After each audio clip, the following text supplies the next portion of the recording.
Chapter 11, Wisdom and Love. Wisdom and love are the two main pillars of every true civilization. On one pan of the scales of cosmic justice, we should place wisdom. On the other, we should place love. Wisdom and love should balance each other mutually. Wisdom without love is a destructive element. Love without wisdom can lead us into error. Love is law, but conscious love. It is necessary to study much and acquire knowledge, but it is also urgent to develop the spiritual being within us. Knowledge without the spiritual being well developed within us in a harmonious way becomes the cause of that which is called knavery. The being well developed within us but without intellectual knowledge of any kind gives rise to stupid saints. A stupid saint possesses very developed spiritual being, but since he does not have intellectual knowledge, he cannot do anything because he does not know how to. A stupid saint has the power of doing, but he cannot do because he does not know how to. Intellectual knowledge without the spiritual being well developed produces intellectual confusion, perversity, pride, etc. During the Second World War, thousands of scientists devoid of any spiritual elements in the name of science and humanity committed terrible crimes with the purpose of carrying out scientific experiments. We need to form a powerful intellectual culture, however, very well balanced with true conscious spirituality. We need revolutionary ethics and a revolutionary psychology if we really want to dissolve the ego in order to develop the true spiritual being within us. Unfortunately, for lack of love, people use the intellect in a destructive way. Students need to study science, history, mathematics, etc. It is necessary to acquire vocational skills with the purpose of being useful to our fellow beings. It is necessary to study. It is indispensable to accumulate basic knowledge. However, fear is not indispensable. Many people accumulate skills because of fear. They are afraid of life, death, hunger, misery, to what people will say. And for this reason, they study. One should study because of love towards our fellow men with the desire of serving them better. But one should never study because of fear. In practical life, we have been able to prove that all those students that study because of fear, sooner or later become rascals. We need to be sincere with ourselves in order to observe and discover in ourselves all the processes of fear. In life, we should never forget that fear has many phases. Sometimes fear is confused with courage. Soldiers on the battlefield seem to be very brave, but in reality they move and fight due to fear. A person who commits suicide seems at first sight to be very brave, but in reality he is a coward who is afraid on life. All rascals in life appear to be very brave, but deep down they are cowards. Rascals often use their profession and power in a destructive way when they are afraid. For example, Castro Ruz in Cuba. We never pronounce ourselves against the experience of practical life or against the cultivation of intellect, but we condemn the lack of love.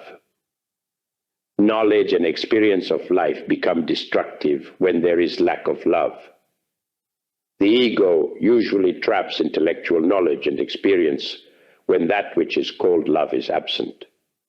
Husbands and wives should always feel as if they were recently married, forgetting the past and happily living the present. Love and resentments are incompatible atomic substances.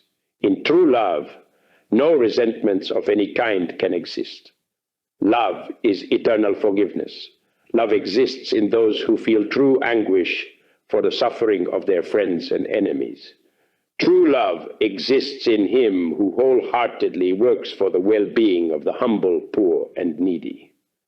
Love exists in him who, in a natural and spontaneous way, feels sympathy for the peasant who waters the furrow with the sweat of his brow, for the villager who suffers, for the beggar who asks for a coin, and for the humble dog in anguish and sickness, which dies of hunger on the roadside. When we help someone wholeheartedly, when in a natural and spontaneous way we care for a tree and water the flowers in the garden without anyone demanding it from us, then authentic generosity, true sympathy and love exist. Unfortunately, people are not truly generous to the world. People are only concerned with their own selfish gains, desires, knowledge, experiences, sufferings, pleasures, etc. Many people exist in the world who possess only false generosity. False generosity exists in the astute politician, in the electoral fox, who spends money with the goal of obtaining power, prestige, position, wealth, etc. We should not confuse false generosity with true generosity. True generosity is absolutely disinterested, but can easily be confused with the selfish and false generosity of political foxes, capitalist crooks, and satyrs who desire women, etc. Generosity should come from our hearts. True generosity is not of the mind.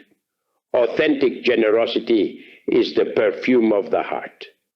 If people were generous, they would forget resentments accumulated in their memories, all the painful experiences of the many yesterdays, and would learn to live from moment to moment, always happy, always generous, full of true sincerity. Unfortunately, the ego is memory and lives in the past.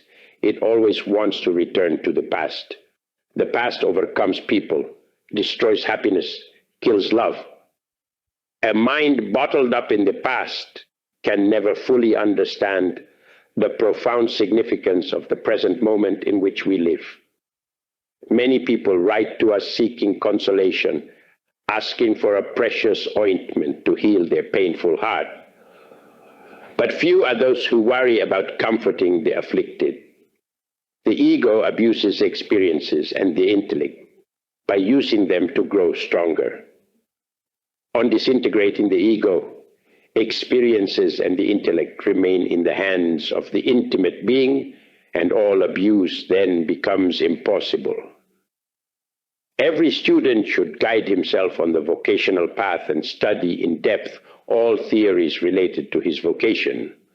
Studies and the intellect do not harm anyone, but we should not abuse the intellect. We need to study to avoid abusing the mind. He who wants to study theories of different vocations, who wants to harm others with the intellect, who practices violence on another's mind, etc., abuses the mind. It is necessary to study professional and spiritual subjects in order to have a balanced mind. It is urgent to arrive at an intellectual and spiritual synthesis if we really want a balanced mind. Teachers of schools, colleges, and universities should study our revolutionary psychology in depth if they really want to lead their students along the path of fundamental revolution. It is necessary that students acquire spiritual being and develop the true being in themselves so that they leave school transformed into responsible individuals and not stupid rascals. Wisdom without love is useless. Intellect without love only produces rascals. Wisdom in itself is an atomic substance, atomic capital, that should only be administered by individuals filled with true love.